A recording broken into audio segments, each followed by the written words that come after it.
desea, ¿no? ¿Qué les parece si oramos a nuestro Padre Celestial y le pedimos su dirección, por favor? Y vamos a orar. Padre eterno, te alabamos y te bendecimos. Te damos la gloria y la honra a ti, Señor, que es el único que se lo merece. Tú eres el único que mereces esto, Señor. No hay nadie aquí presente, ningún ser humano, por bueno, por espiritual que se crea o que piense. Nadie hay bueno. El único bueno eres tú, Señor. Y bueno, tú nos has justificado y por esa razón, Señor, también te alabamos y te bendecimos, te honramos. Y que este mensaje sea contundente para toda la iglesia. Te lo pedimos en el nombre de Jesucristo. Amén. Bueno, como ya les dijo nuestro hermano Cosme, pues ya este es el título del mensaje, ¿no? La encarnación de Jesucristo. Y bueno, quiero darle muchas gracias al Señor porque nos ha permitido pues darle un seguimiento, sobre todo a los mensajes que anteriormente se han estado predicando. Como ustedes ven, quiero darle continuidad al mensaje que recibimos la semana pasada con nuestro hermano y pastor Jonathan Godoy en Isaías 7:14. No vamos a ver ese texto. Pero Jonathan predicó que fue lo que es o que fue la profecía del Emanuel, que vendría a un pueblo que de todos modos lo iba a ignorar así. A un pueblo que de todas maneras ese pueblo lo iba a ignorar. Y lo he estado diciendo incluso en el estudio. Por eso yo lo que pienso es algo, miren. Qué maravillosa forma de venir, ¿no? Fíjense, de la gloria a la cuna, ¿no? De la cuna a la cruz, de la cruz a la vida y de la vida nuevamente a la gloria. Fíjense qué proceso tan maravilloso y tan interesante, ¿no? Este es realmente el proceso que tuvo Jesucristo, pero cuando la gente piensa en el aspecto de la Navidad, de lo último que se acuerdan o simple y sencillamente se enfoca solamente, es en Jesús, ¿no? Y solamente se enfocan en todo lo relacionado a una fiesta, ¿no? En el árbol, en los adornos, en los regalos, en la cena de Nochebuena, etcétera, en el aguinaldo. Ahí sí, ¿verdad? Ponemos mucha atención, ¿no? En el aguinaldo, ¿no? Y en las vacaciones, normalmente, ¿no?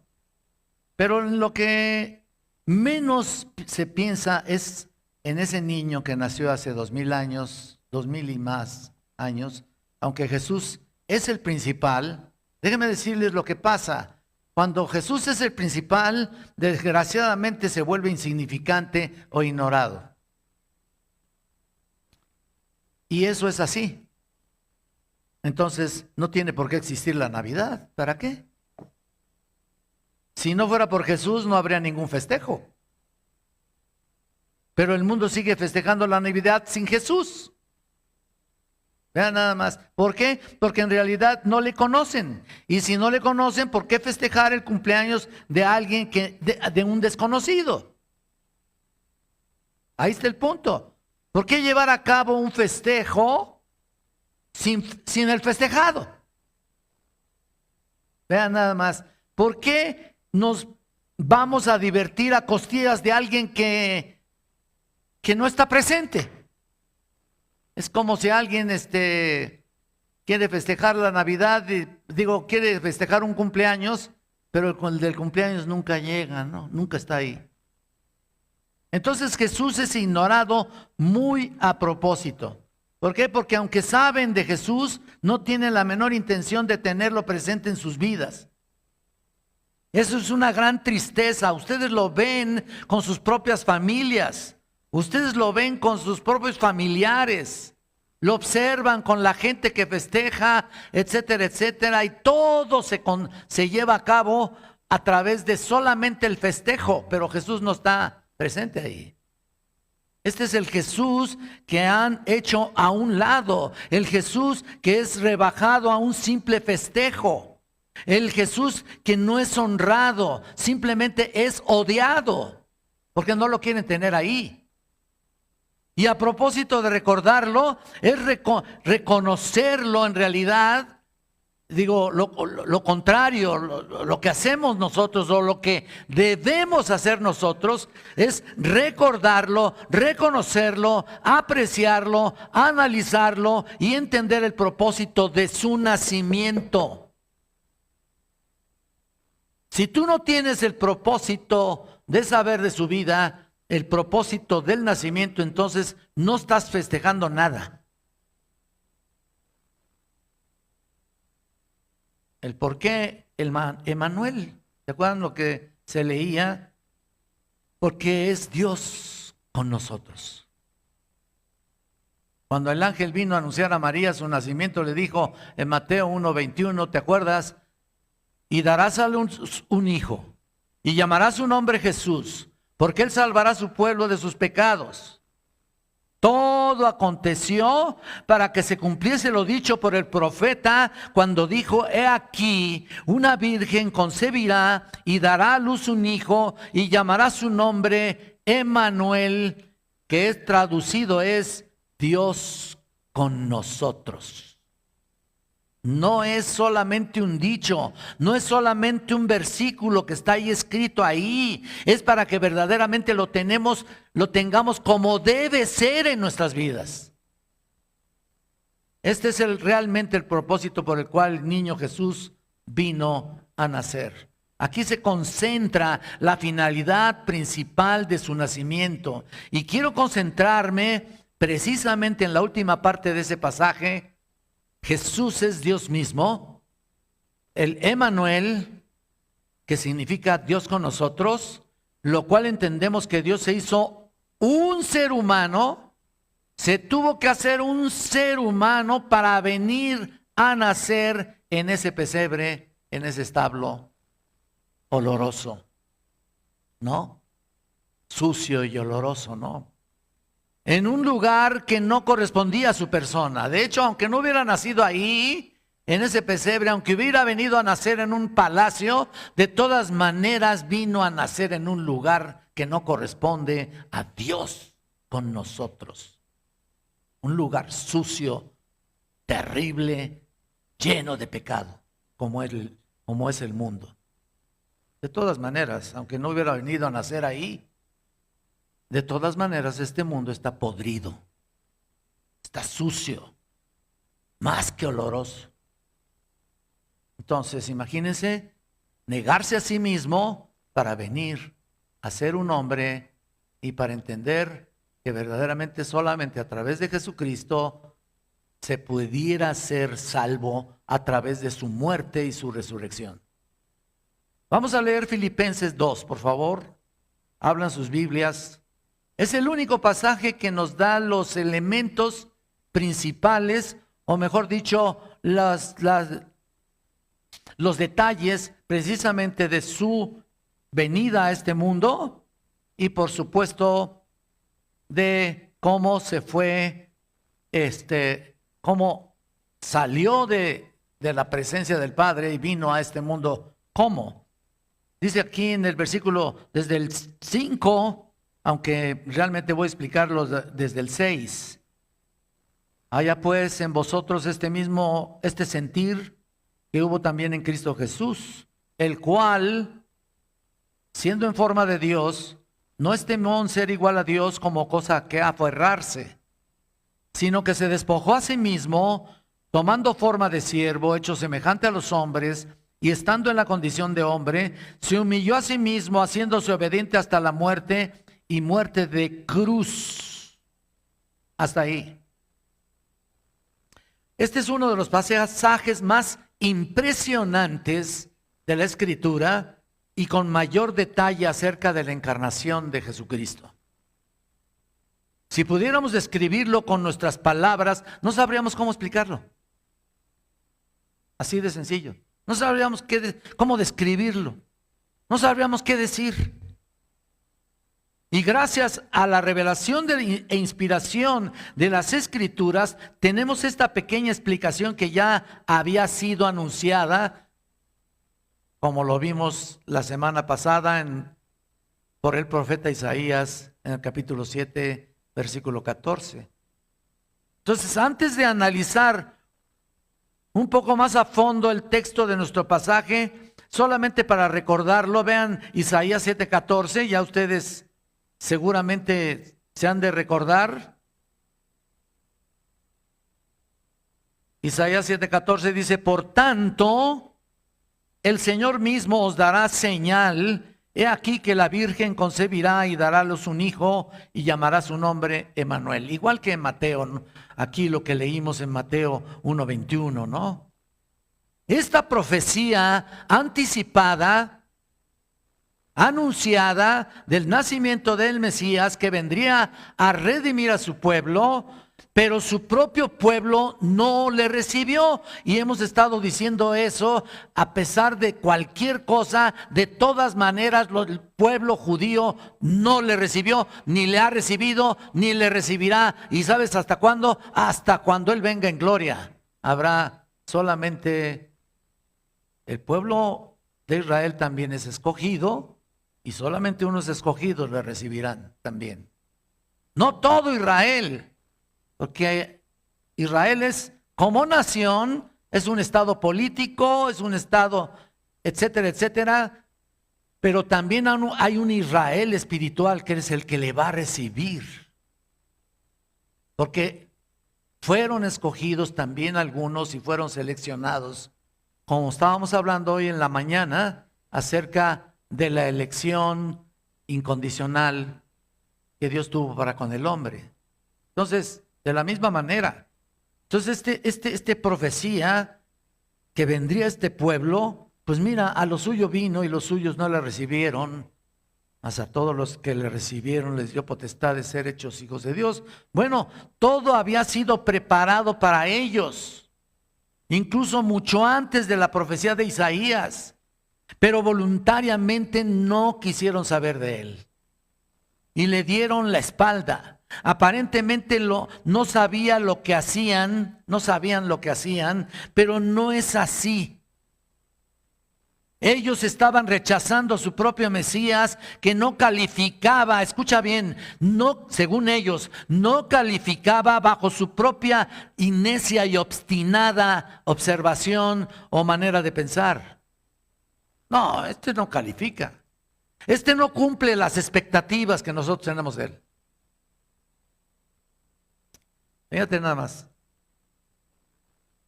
Bueno, sin embargo, aquí mismo con el apóstol Juan nos describe: mas a todos los que le recibieron.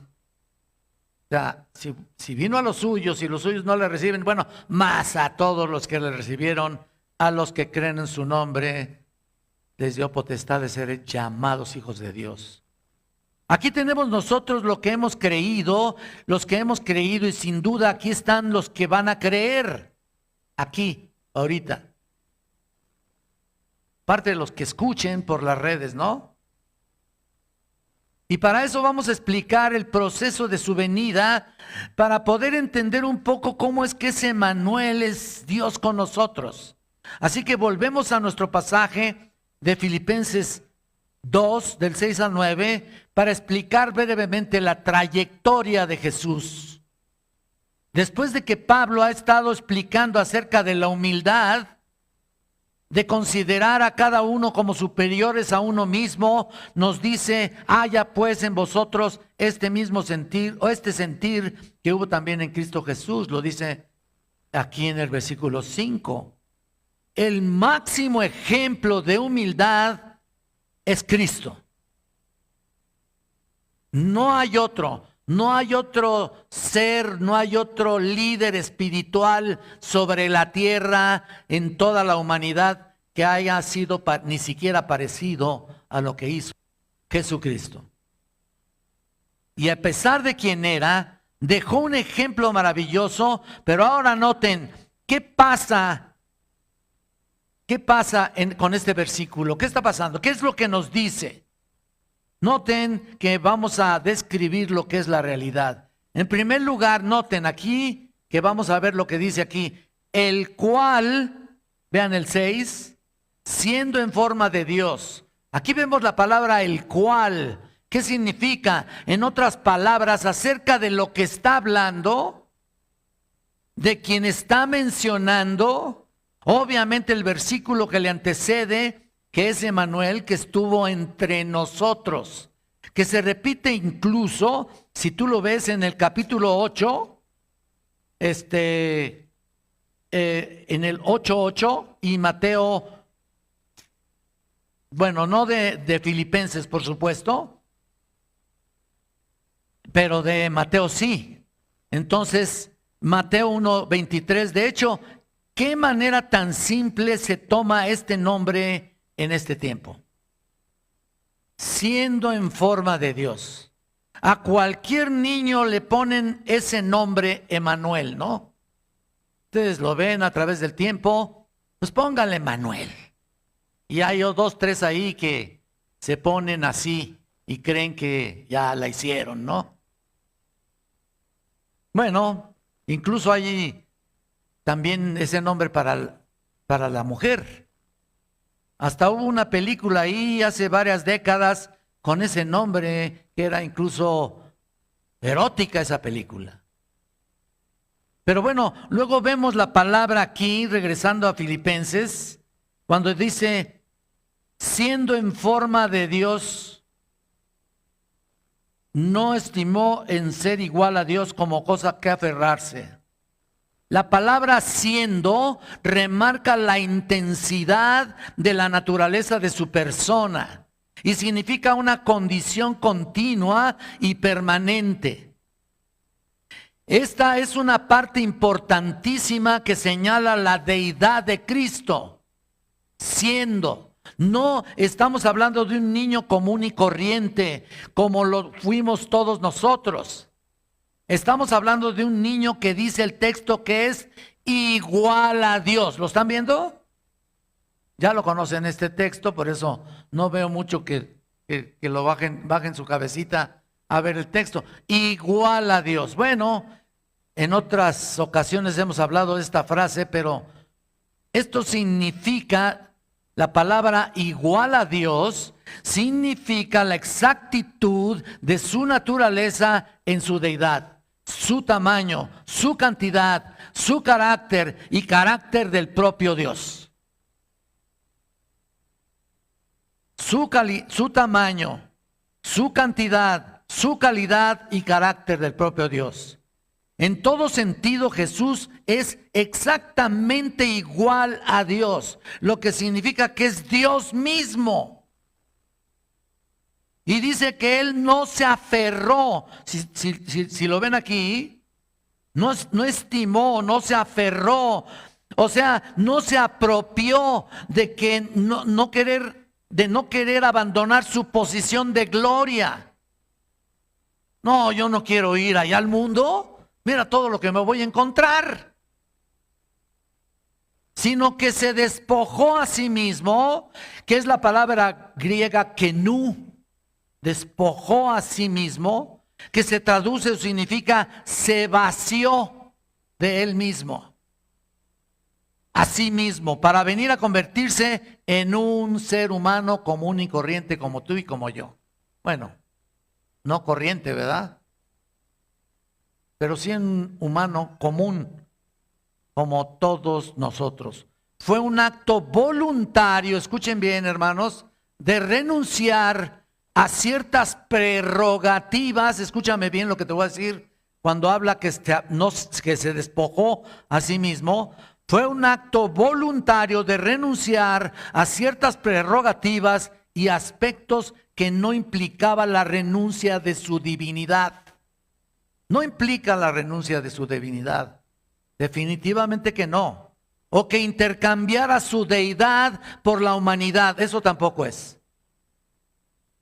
Aún siendo humano, Él era Dios. Y aquí estaba como el Todopoderoso hecho carne.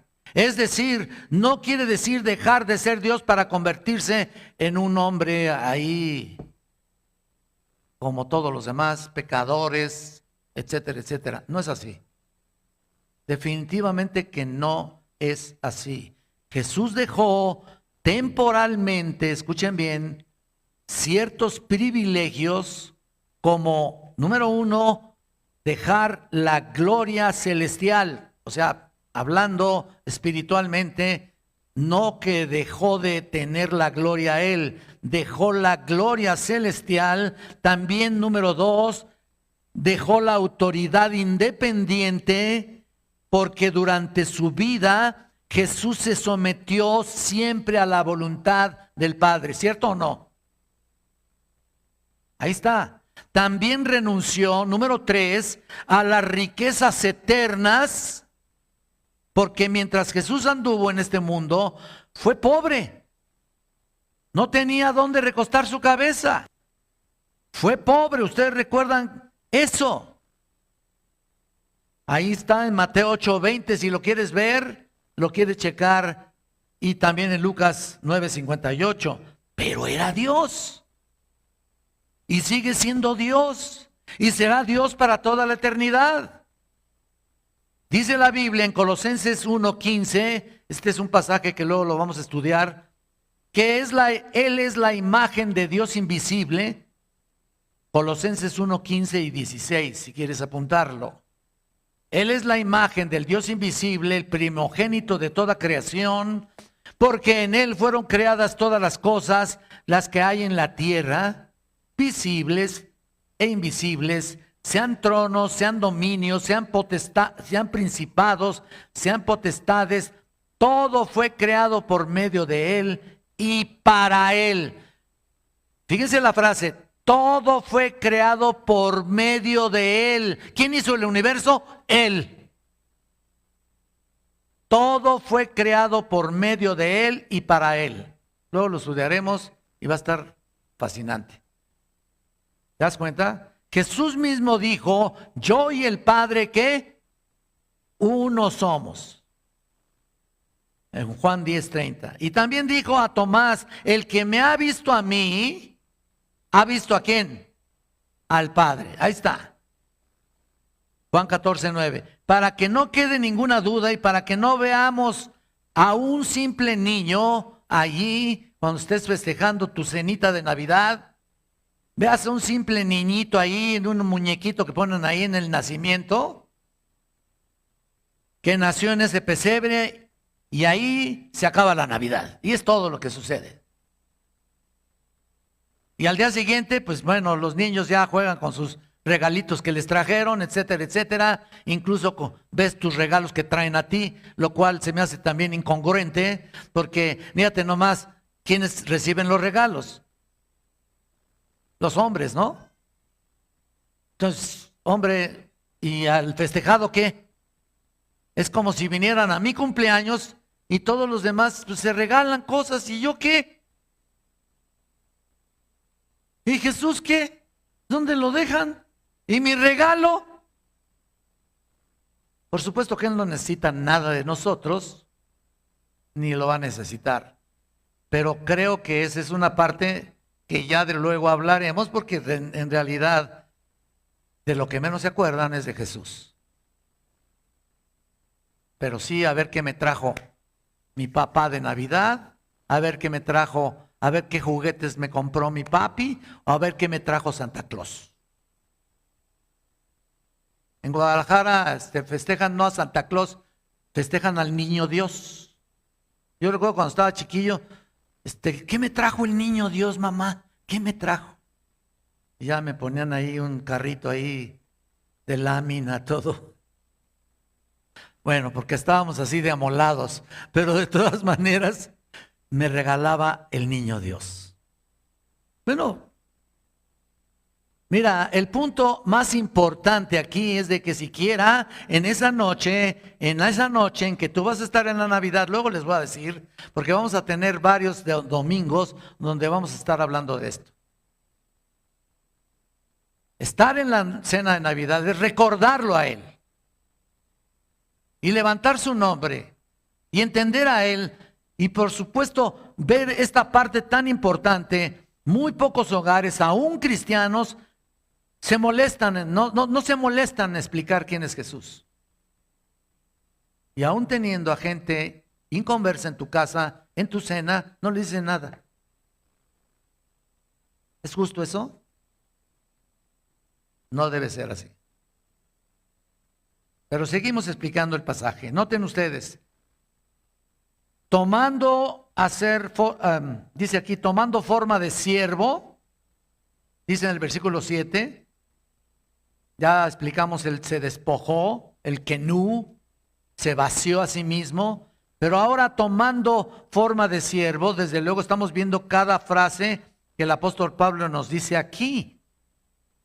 Nuevamente se repite la palabra forma. La palabra forma es la palabra eautou. Está difícil, ¿no? Pero bueno. Y esto significa o tiene la idea de venir a tomar la esencia exacta. O sea, tomó forma de siervo, significa haber tomado la esencia exacta de un hombre normal.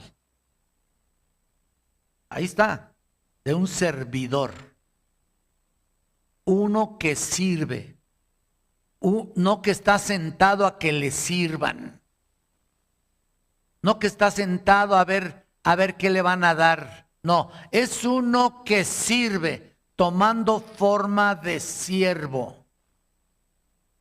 Y ahí está, la forma de un siervo es cumplir con lo que dijo cuando comenzó su ministerio. Acuérdate, ¿qué dijo? Dijo, yo no he venido para ser servido, sino para servir y para dar mi vida en rescate por muchos. ¿Se acuerdan? Mateo 20:28. Cuando Jesús dice que vino a servir, es la palabra doulos. Y es muy importante entenderla porque significa que primeramente y ante todo vino a servirte a ti y a mí. Vino a atender las necesidades de los hombres como los enfermos, los inválidos, pero principalmente y sobre todo vino a servirte, a darte las buenas nuevas de salvación. Te vino a servir dándote las buenas nuevas de salvación. Pero aún más allá, Jesús vino a servirte a ti y a mí, dando su vida en la cruz del Calvario por tus pecados. Entonces, no solamente es aquel que no estimó en ser igual a Dios como cosa a que aferrarse, no solamente es eso, no solamente se despojó a sí mismo, no solo tomó forma de siervo, Él no solo es el creador de todas las cosas, no solo fue el Emmanuel que estaría con nosotros, sino que además Jesús es el Salvador del mundo. Ese niño vino con el propósito de buscar y salvar lo que se había perdido. Y díganme ustedes, ¿quién estaba perdido? ¿Quién estaba perdido? Pues no dicen nada, hermanos. Tú estabas tan perdido como todos los demás. Así que el mundo en el que tú y yo vivimos está realmente perdido en sus delitos y pecados. A este mundo vino Él. El hombre está perdido y la principal razón de la principal misión de ese niño era salvar a su pueblo de sus pecados. Somos pecadores por naturaleza y no hay nada que podamos hacer para salvarnos a nosotros mismos. Lo digo y constantemente lo repito en el estudio bíblico que doy a las 9:30. 9:30 de la mañana. Y el destino de los pecadores es la condenación eterna. La Biblia dice que la paga del pecado es muerte, mas la dádiva de Dios es vida eterna en Cristo Jesús. Romanos 6:23, ¿no? Eso lo deben de saber de memoria, ¿sí o no? ¿Quién se lo sabe? A ver, ¿quién se lo sabe? Levanten la mano con confianza. Como 16.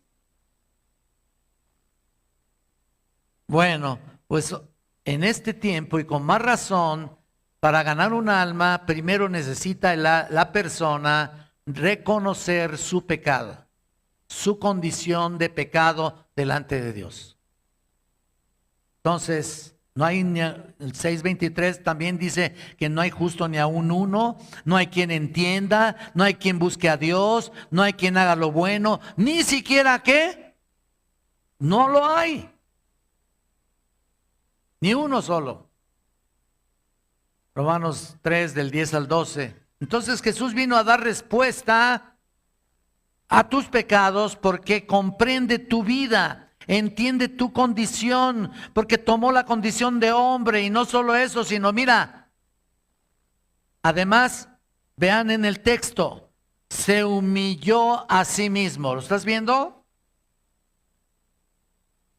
Estando en la condición de hombre, se humilló a sí mismo. ¿Qué quiere decir esto? Mira, su situación fue de una extrema humildad. No hay ni ha habido un ser humano a estas alturas que sea con la humildad que tuvo Jesucristo. Nadie. Él no poseyó, mira, él no poseyó una casa para vivir como la tuya y como la mía, un departamentito, ¿no? Salió de un pueblo pobre y despreciable, Belén. Jesús nació en la casa no nació en la casa de un gobernador, ni en un palacio, no era hijo de ningún hombre principal. Pero además Jesús fue hijo de padres demasiado pobres, que vivían en lugares muy simples, muy sencillos. Pero ¿sabes qué? Esto ilustra, ponme atención, ilustra el hecho de que si Jesucristo nació en un pesebre, ¿por qué no habría de venir a vivir en nuestros corazones? Corazones de piedra. ¿Por qué no? Si Jesús nació en un establo, ¿por qué no ver que si nuestras almas eran un establo sucio y maloliente por nuestro pecado, habría de convertirse en una habitación maravillosa para Jesús en nuestros corazones? Si nació en la pobreza, ¿por qué no esperar que los pobres de espíritu tuviesen esperanza de su alma para que Él sea su amigo, su hermano, su salvador? Esto nos lleva a muchas otras cosas. Entonces, nos podemos preguntar, ¿hasta dónde Cristo se humilló? Dice ahí, haciéndose obediente hasta la muerte y muerte de cruz. ¿Lo estás viendo? Hasta ese nivel. Nadie ha hecho esto, ni habrá nadie nunca jamás. Incluso Jesús, en algún momento de debilidad como ser humano, dijo, si quieres pasa de mí esta copa. ¿Te acuerdas cuando él orando en el huerto ahí de Getsemaní? Creo que era en el huerto de Getsemaní, no estoy muy seguro, pero creo que sí. Si quieres pasa de mí esta copa, pero no se haga mi voluntad, sino que la tuya.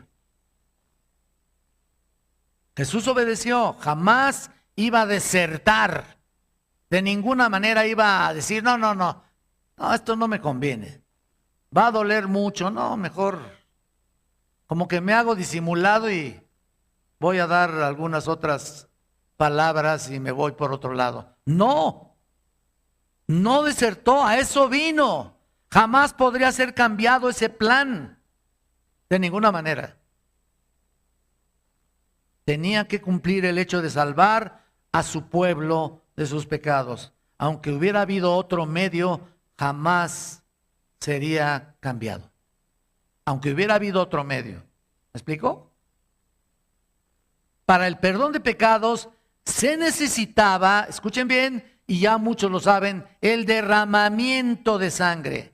Hebreos 9:22 dice, sin derramamiento de sangre no se hace remisión. Es decir, sin el derramamiento de la sangre no hay perdón, no hay justificación, no hay limpieza de tus pecados. Si no se derrama la sangre de un inocente en lugar del pecador, no hay ningún tipo de justificación. Jesús vino a eso. Y mira, morir en la cruz es mucho más allá de lo que vemos superficialmente. Los escritores antiguos describen un dolor insoportable, inimaginable, hermanos. El sufrimiento de la asfixia cuando estaba colgado ahí, no solamente los clavos, cuando el cuerpo está suspendido por 4 grandes heridas, y ahí están sus manos y sus pies, es más de lo que te puedes imaginar. El dolor palpitante a través del cuerpo es más de lo que podemos concebir. Fue una muerte increíblemente dolorosa. Y fue una muerte vergonzosa también. Estaba reservada para los más viles y más malvados criminales de ese tiempo. Ese era el estilo de castigo que se les aplicaba a los criminales más fuertes de aquel entonces. Jesús sufría desnudo ante la multitud burlona. ¿Sabías eso? No creas que estaba con el trapito tapando sus partes. No. Según los historiadores, según los más fidedignos y sobre todo los escritores, hablan de que Jesús sufría, estaba colgado desnudo. Entonces era una muerte terriblemente, no solamente dolorosa e insoportable, sino vergonzosa. Una muerte maldita.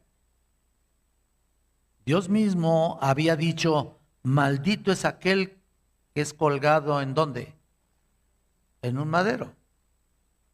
Pero no en un árbol, así como ponen los testigos de Jehová, que es un madero. No, se habla claramente de la cruz.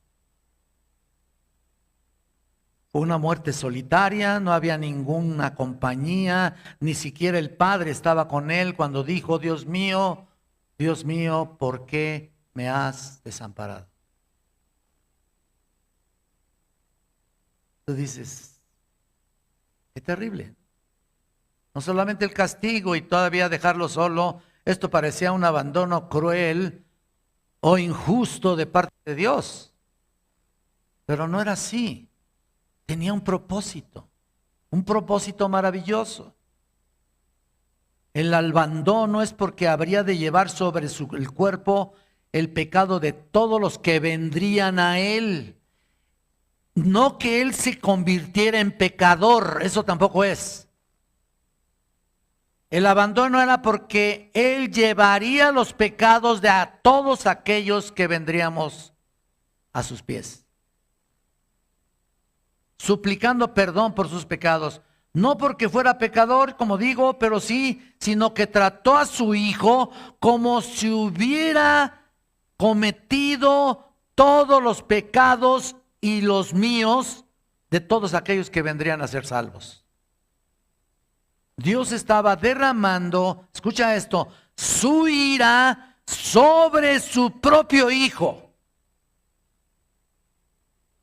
Jesús estaba sufriendo en la cruz lo que tú y yo merecíamos por nuestro pecado. En Romanos 6:23 dice que la paga del pecado es muerte, ¿no? Bueno, Él cargó con, fíjate lo que te voy a decir, Él cargó con todas las eternidades de tormento que todo creyente a lo largo de la historia merecía. Todas las eternidades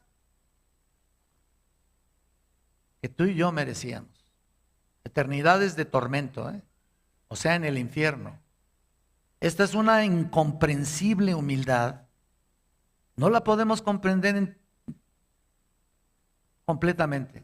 pero además un extremo sufrimiento humano, y tenía que ser a través de ese medio para redimir a los que habrían de ser salvos. Entonces tú ves a Jesús despojándose de sí mismo, aceptando el lugar de ser siervo, adoptando una postura desinteresada, por supuesto, viniendo a redimir, a perdonar, a salvar a aquellos que escogidos que vendrían a Él, vendríamos a Él, que clamaran a Dios por perdón y vida nueva.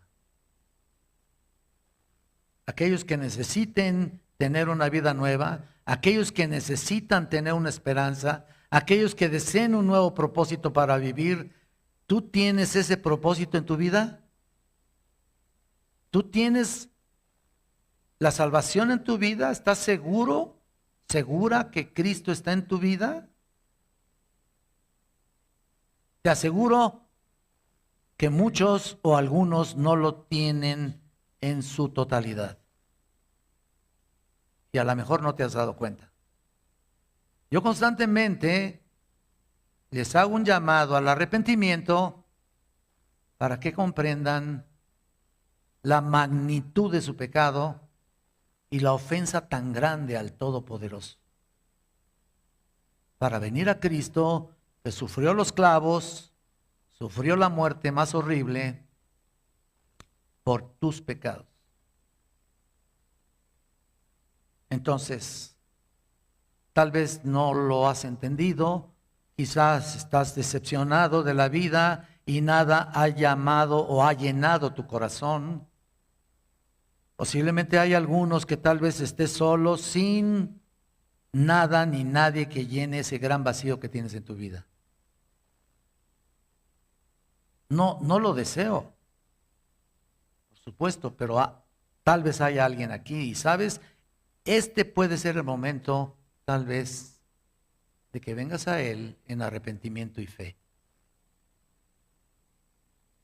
Jesús vino a nacer en un pesebre con un propósito, salvarnos de nuestros pecados, y hoy estás aquí para llenar ese vacío tan grande.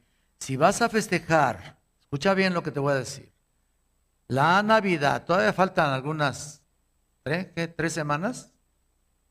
2 semanas. Wow, ¿qué me vas a regalar? Mentira, no me tienen que regalar nada. El festejado es otro. 2 semanas. Pero déjame decirte, si vas a festejar la Navidad el 24 de diciembre, o sea, la cena, y no tienes a Jesús en tu vida, escucha, si no tienes la seguridad de que tienes a Jesús en tu vida, ese festejo no sirve para nada. Te lo digo de verdad, de nada sirve. Será deprimente como lo es para muchísimas personas. Hay muchas personas que odian la Navidad. Pero ¿sabes por qué? Por lo general la odian porque nunca les dan regalos. No más que la Navidad se ha convertido realmente en soledad sin esperanza. La humildad y la pobreza del establo están confundidos con la riqueza. ¿Te das cuenta? La indulgencia o el egoísmo del establo, ahí están confundidos con la riqueza y la tranquilidad de un Belén que estuviera como estuviera, estaba la paz, la eterna paz que se manifestaba Dios en aquella criatura. Comparado con el estruendo de los centros comerciales que van a estar atascados ahí, ¿no? El tráfico terrible, los centros comerciales llenos,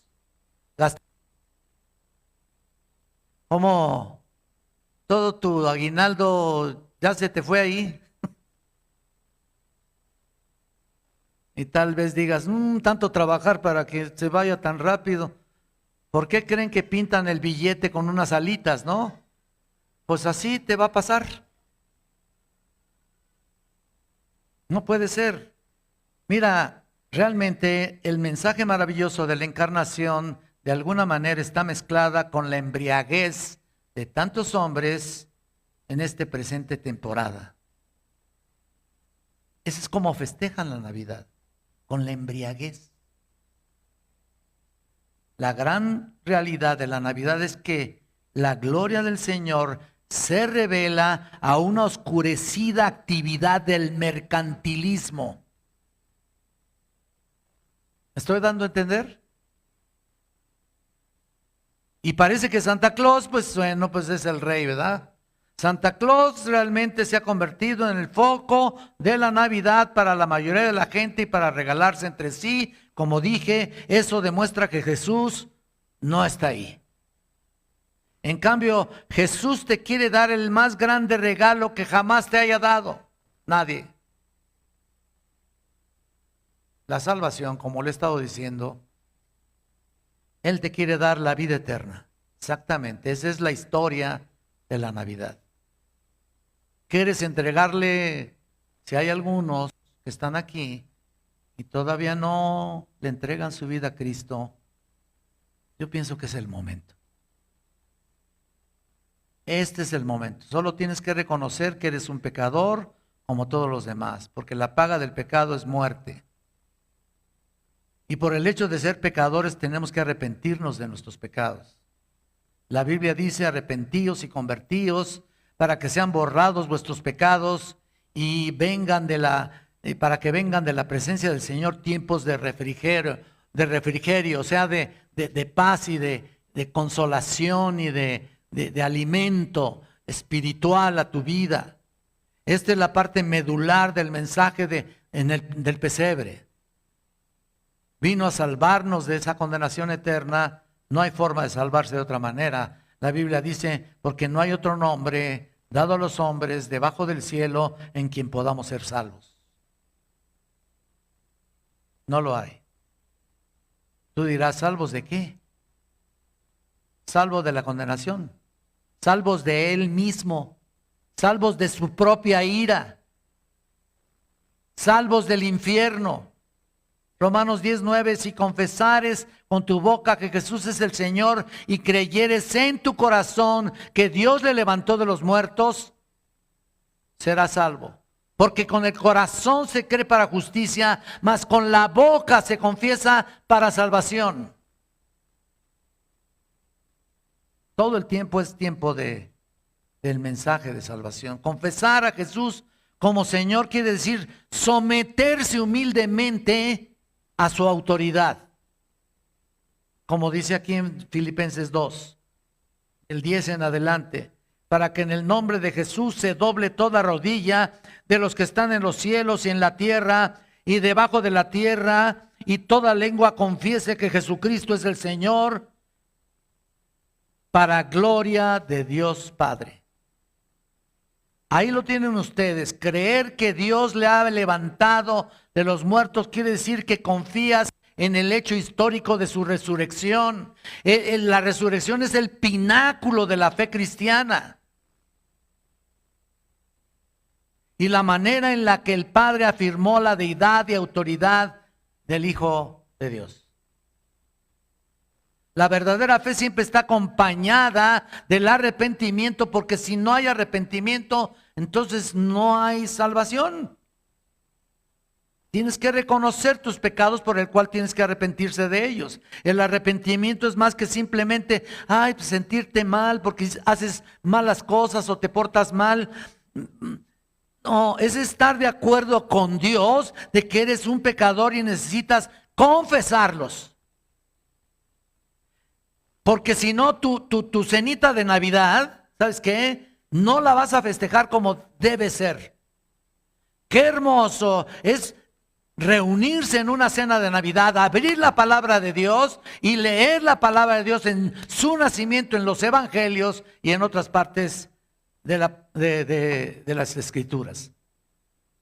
Darle la gloria al Señor. Y ahí mismo orar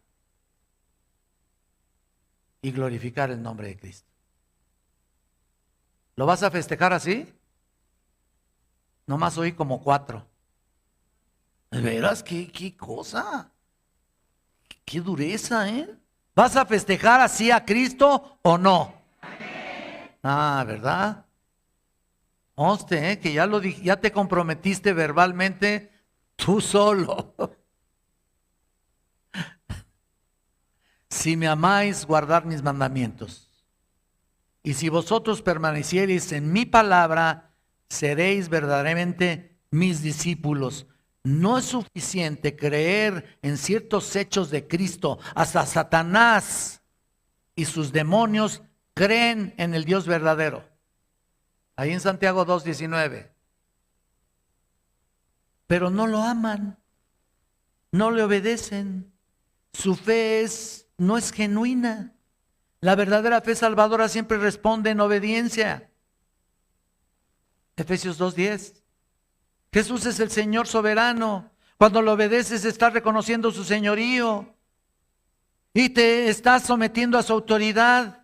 Todos los que rechazan a Jesús como su Señor y Salvador lo enfrentarán un día en el juicio delante del trono blanco.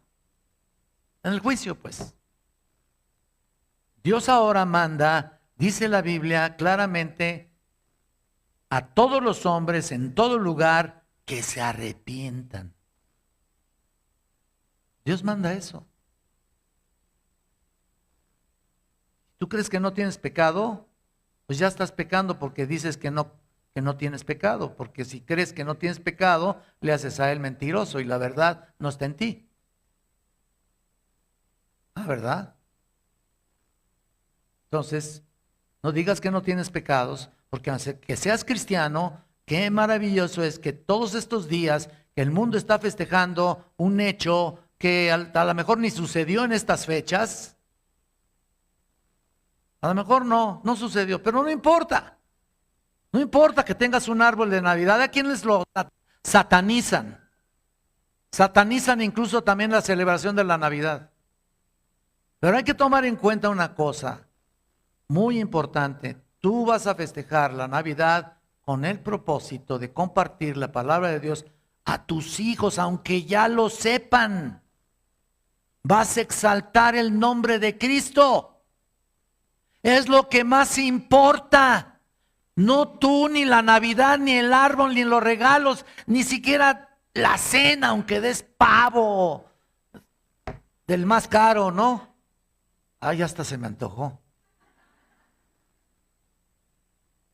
Qué rico, ¿no? Pero ¿qué es lo más rico? La salvación. Exactamente.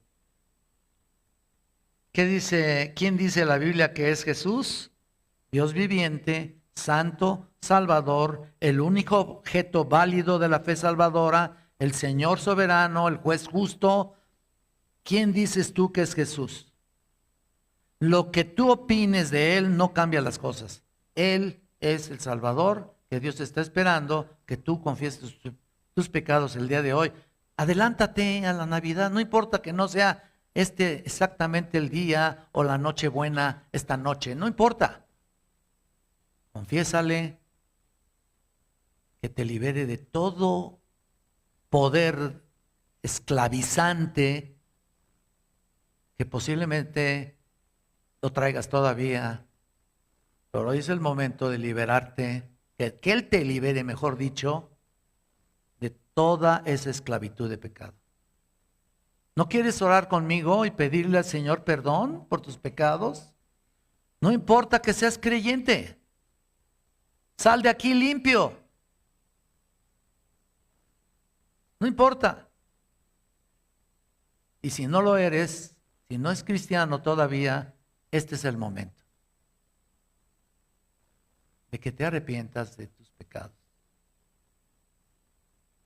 Oremos, por favor.